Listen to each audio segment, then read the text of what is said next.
एक बार के लिए चाहें वे लोग जिन्होंने इन्हें वोट दिया है उनके अधिकारों की रक्षा शायद ना हो पाए, लेकिन इनका कर्तव्य है, परम कर्तव्य बनता है कि ये लोग उन लोगों के अधिकारों की रक्षा जरूर करें जिन लोगों ने इन्हें वोट नहीं दिया। मोदी की पार्टी भारतीय जनता पार्टी ने न केवल भारत के प्रबुद्ध वर्ग को नकारा है बल्कि बहुलवाद को भी नकार दिया है। विशेष तौर पर मुसलमानों को निशाना बनाते पत्रिका कहती है कि भारत की जो ये विशेषताएं हैं इन सब को नरेंद्र मोदी ने संदेह में लाकर खड़ा कर दिया।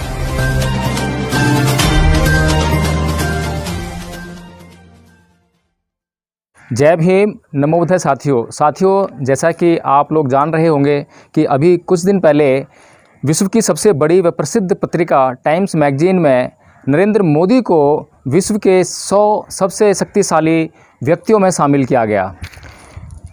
भारत के प्रत्येक टीवी चैनल, अखबार और अन्य जितनी भी सोशल मीडिया पर जो मनुवादी चैनल्स हैं उन सब ने नरेंद्र मोदी की इस खबर को बढ़ चढ़कर दिखाया है, लेकिन किसी भी चैनल ने, किसी भी अखबार ने या किसी भी मीडिया ने यह दिखाने का प्रयास नहीं किया कि आखिर नरेंद्र मोदी को टाइम्स मैगजीन में स्थान क्यों दिया गया है, विश्व के 100 सबसे शक्तिशाली व्यक्तियों में नरेंद्र मोदी को क्यों शामिल किया गया है। साथियों, टाइम्स मैगजीन में जो नरेंद्र मोदी के बारे में लिखा गया है उसको पढ़ने से ही यह बात साफ हो सकेगी कि आखिर नरेंद्र मोदी को टाइम्स मैगजीन ने विश्व के 100 सबसे शक्तिशाली व्यक्तियों में शामिल क्यों किया है। साथियों, यहाँ मैं जो टाइम्स मैगजीन ने नरेंद्र मोदी के बारे में लिखा है वो मैं आपको पढ़ के सुनाता हूँ। पहले मैं इंग्लिश में पढ़ के सुनाऊँगा, फिर आपको हिंदी में उसका अनुवाद करके बताऊँगा। साथियों, टाइम्स मैगजीन लिखती है कि the key to democracy is not in fact free elections, those only tell who got the most votes. More important is the rights of those who did not vote for the winner. India has been the world's largest democracy for more than 7 decades. Its population of 1.3 million includes Christians, Muslims, Sikhs, Buddhists, Jains and other religious sects. All have abided in India, which the Dalai Lama, who has spent most of his life in refuge there, has lauded as an example of harmony and stability. Narendra Modi has brought all that into doubt. Though almost all of India's prime ministers have come from the nearly 80% of the population that is Hindu, only Modi has governed as if no one else matters. First elected on a populist promise of empowerment, his Hindu nationalist BJP rejected not only elitism but also pluralism, specifically targeting India's Muslims. The crucible of the pandemic became a pretense for stifling dissent, and the world's most vibrant democracy fell deeper into shadow. तो साथियों, इसका क्या मतलब है? क्योंकि बहुत से हमारे दर्शक यह नहीं जान पा रहे हैं जो इंग्लिश को नहीं समझ पाते हैं, तो उनके लिए मैंने हिंदी में थोड़ा सा अनुवाद करने का प्रयास किया है, जो इस प्रकार से है कि वास्तव में लोकतंत्र का मूल उन्मुक्त चुनाव में नहीं है। वे लोग जिन्होंने विजेता को वोट नहीं दिया है उनके अधिकार ज़्यादा महत्व के हैं। पिछले 7 दशकों से भारत विश्व का सबसे बड़ा लोकतंत्र रहा है। भारत की 130 करोड़ की आबादी में ईसाई, मुस्लिम, सिख, बौद्ध, जैन और अन्य मत भी शामिल हैं। सभी एक साथ रहते हैं। दलाई लामा, जिन्होंने अपनी ज़िंदगी का एक बड़ा हिस्सा भारत में बिताया है, वह इसे समन्वय और स्थिरता का एक बड़ा उदाहरण बताते हैं। टाइम्स पत्रिका कहती है कि भारत की जो ये विशेषताएं हैं इन सब को नरेंद्र मोदी ने संदेह में लाकर खड़ा कर दिया है। हालांकि भारत के सभी प्रधानमंत्री हिंदू संप्रदाय से आए हैं, लेकिन मोदी ने इस प्रकार शासन किया है कि जैसे उनके लिए किसी बात का कोई महत्व ही ना हो। मोदी ऐसे पहले प्रधानमंत्री हैं जो भारत के सशक्तिकरण के वायदे पर चुनाव जीतकर आए हैं। मोदी की पार्टी भारतीय जनता पार्टी ने न केवल भारत के प्रबुद्ध वर्ग को नकारा है बल्कि बहुलवाद को भी नकार दिया है। विशेष तौर पर मुसलमानों को निशाना बनाते हुए कोरोना महामारी विपक्षियों का दम घोटने के लिए मोदी का एक बहाना बन गया और विश्व का सबसे बड़ा जीवंत व प्रकाशमान लोकतंत्र बहुत गहरे अंधकार में धंस गया।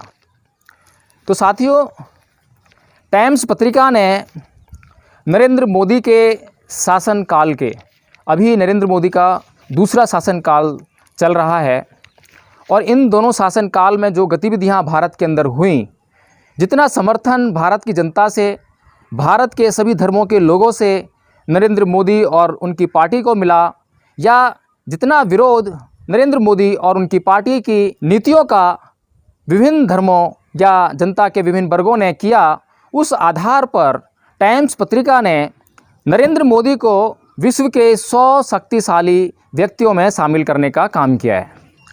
साथियों, जो टाइम्स पत्रिका है उसका इन बातों से कोई लेना देना नहीं है कि कोई व्यक्ति सकारात्मक काम करके 100 शक्तिशाली व्यक्तियों में शामिल होता है या कोई नकारात्मक काम करके 100 व्यक्तियों में शामिल होता है।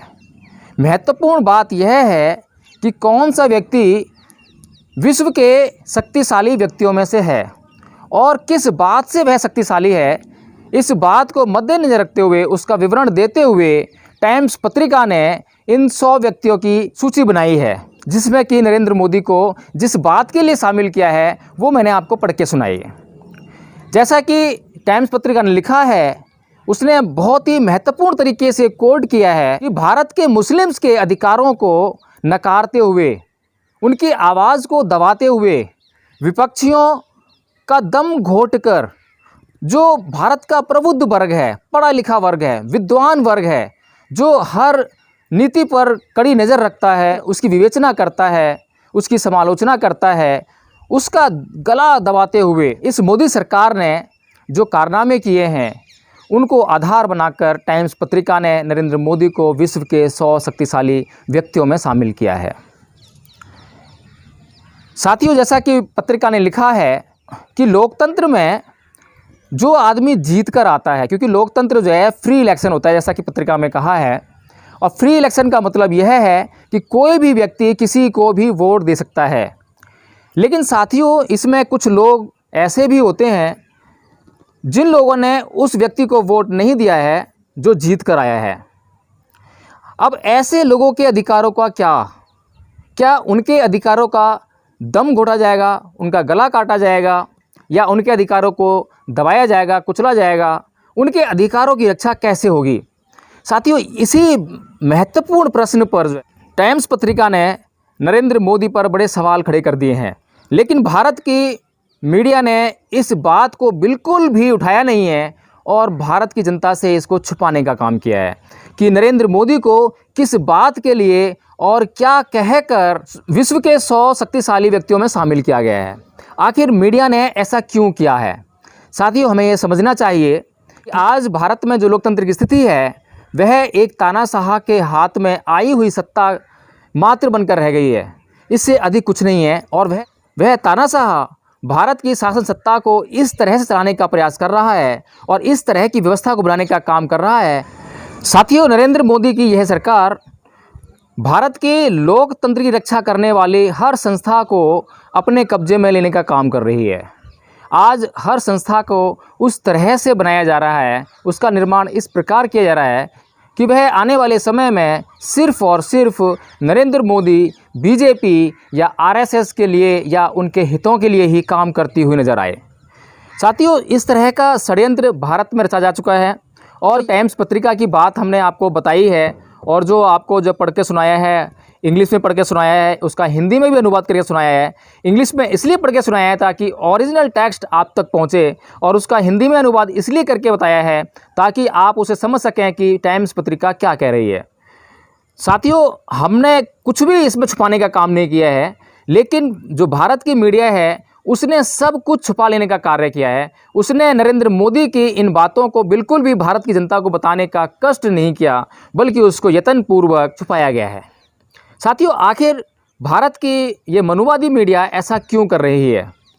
वह आखिर मोदी का हर बात पर गुणगान क्यों करती है? साथियों, अभी CAA और NRC के मुद्दे पर बहुत बड़ा हंगामा कोरोना से पहले चल रहा था।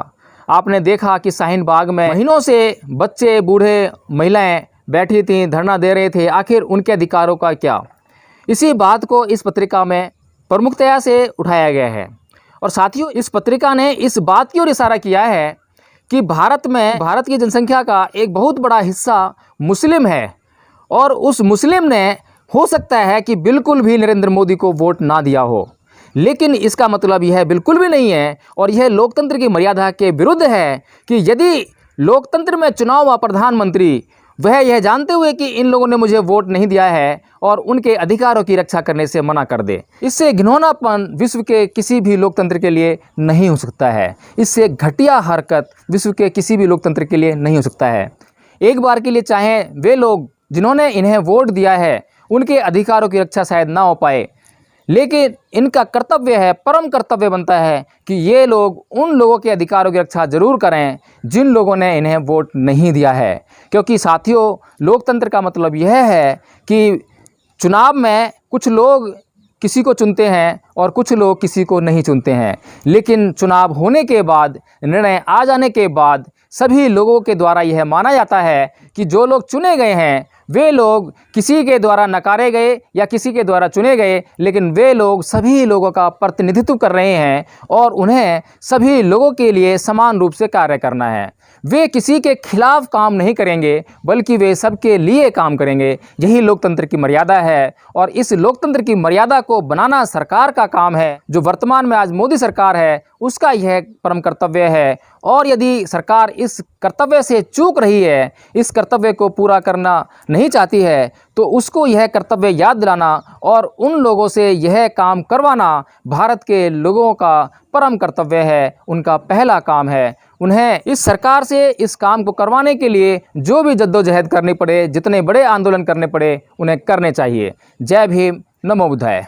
अपना चैनल, आपका चैनल, समाज का चैनल, देश का चैनल एनबी न्यूज 24/7 को आप लाइक करें, सब्सक्राइब करें और ज्यादा से ज्यादा इसकी वीडियो को शेयर करें ताकि हर खबर को मैं आप तक आसानी से पहुंचा सकूं।